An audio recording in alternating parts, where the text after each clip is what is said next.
G'day guys, behind me is my 1kz Hilux and in this video I'm going to show you how to do the resistor mod, correct the timing and increase the fuel pressure. This is so reversible, it's going to cost you cents, not even dollars to do this, so we'll jump into it and we'll show you how it's done.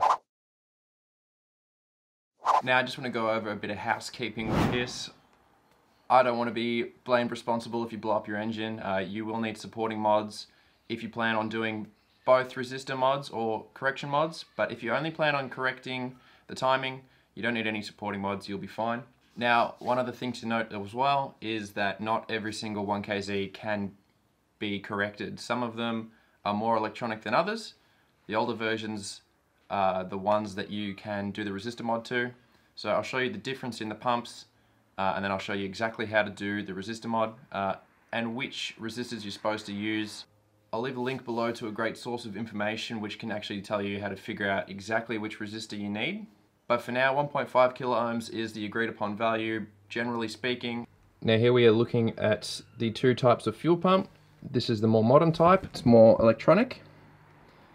It's got an electronic plug on top of the spill control valve, whereas this one, underneath that cap is actually a nut and you can manually adjust that.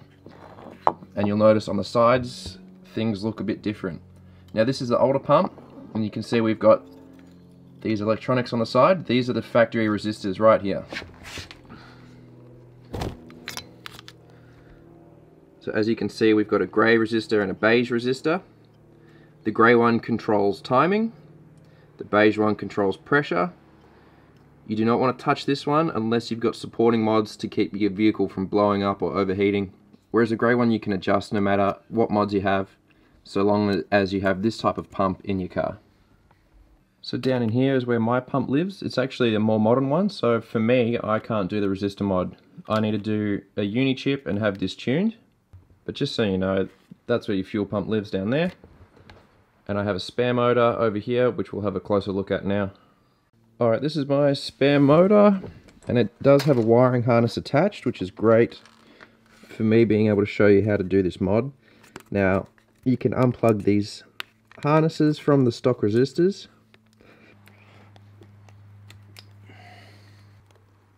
So as you can see, we've unplugged these, and you actually jam the new resistors into these plugs. I'll show you how that's done. These are the resistors you're supposed to use, generally speaking. Now you can get half watt or quarter watt.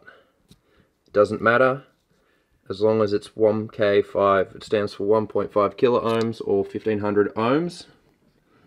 Now ohms is a measure of resistance, and these are cheap as chips. So you only need two if you're willing, or just one.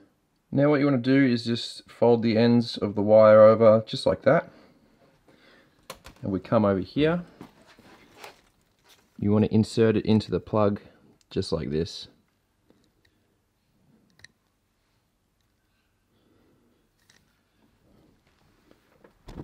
And that's it. All you have to do is wrap some electrical tape around this, seal it up, protect it, and see how you go. Alright, that's it for this quick little video, guys. Now, just to reiterate, be careful, especially if you start mucking around with the fuel pressure. Now, this mod is called the resistor mod or the correction mod, and it has that name because the timing in these engines from factory is set to be more economic, which means less powerful. If you correct that timing to where it should be, you get more power, but obviously the emissions are a bit worse. And that's why Toyota did this in the first place. So correcting the timing is no drama, like I said, but changing your fuel pressure, on the other hand, can be dangerous if you don't have the right supporting mods in place. Now, thanks for watching. Check out the rest of my channel. I've got a lot more videos coming. Subscribe if you want to see those, or check out the ones that are already there. I do plan on doing videos on the 10 blade fan and viscous hubs as well, and timing of fuel pumps. I'll show you how to time these fuel pumps. So go check out my channel and subscribe while you're there. So thanks for watching, and we'll see you on the next one.